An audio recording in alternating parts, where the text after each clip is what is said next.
আলেম ওলামা মাদ্রাসার ছাত্র দাঁড়িয়ে যাও, ঐক্যবদ্ধ হও, গোটা জাতিকে জানিয়ে দাও আমরা এই ভূখণ্ডের মালিক। এই ভূখণ্ডের মালিক মুসলমানেরা।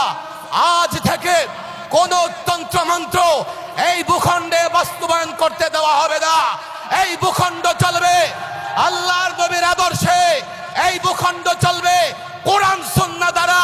যারা কোরআন সুন্নাহর বাইরে গিয়ে এই ভূখণ্ডে অন্য কোন ইজম তন্ত্রমন্ত্র বাস্তবায়ন করতে চায় তারা গাদ্দার, তারা দেশদ্রোহী।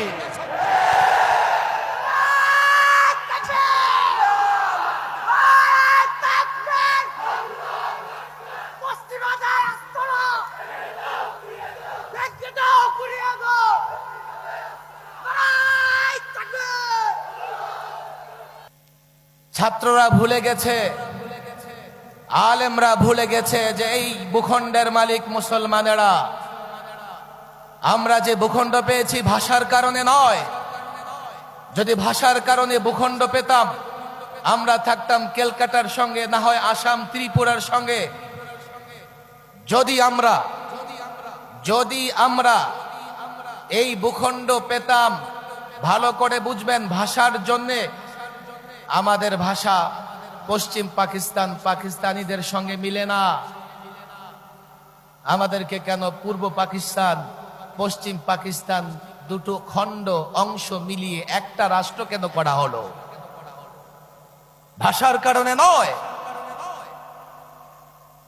তাহলে কেন আমরা এই ভূখণ্ড পেয়েছি?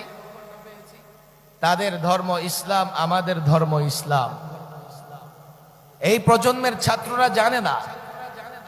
আমরা যখন 47 এই ভূখণ্ড পাই, এই বাংলাদেশে স্বাধীনতার পতাকা যিনি 47-এ স্বাধীনতার পতাকা যিনি উড্ডীন করেছিলেন, একজন আলেম, বড়কাটরা মাদ্রাসা লালবাগ মাদ্রাসার মুরব্বী শাইখুল ইসলাম হযরত মাওলানা জফর আহমদ উসমানী রাহিমাহুল্লাহ।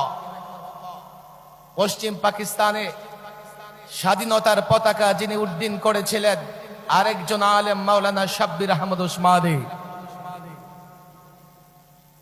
71-এ 9 মাস যুদ্ধ হয়েছে। 200 বৎসর লড়াই করে, 200 বৎসর রক্ত দিয়ে আমরা 47-এ ভূখণ্ড পেয়েছি। শুধুমাত্র 20,000 আলেম ফাঁসির মঞ্চে ঝুলেছে। আজকে তো বলা হচ্ছে 2000ও শহীদ হয় নাই 71-এ। আমি সেই সংখ্যায় যেতে চাই না। আমি মালিক হয়েছি দলিল সূত্রে এই ভূখণ্ডের 47-এ।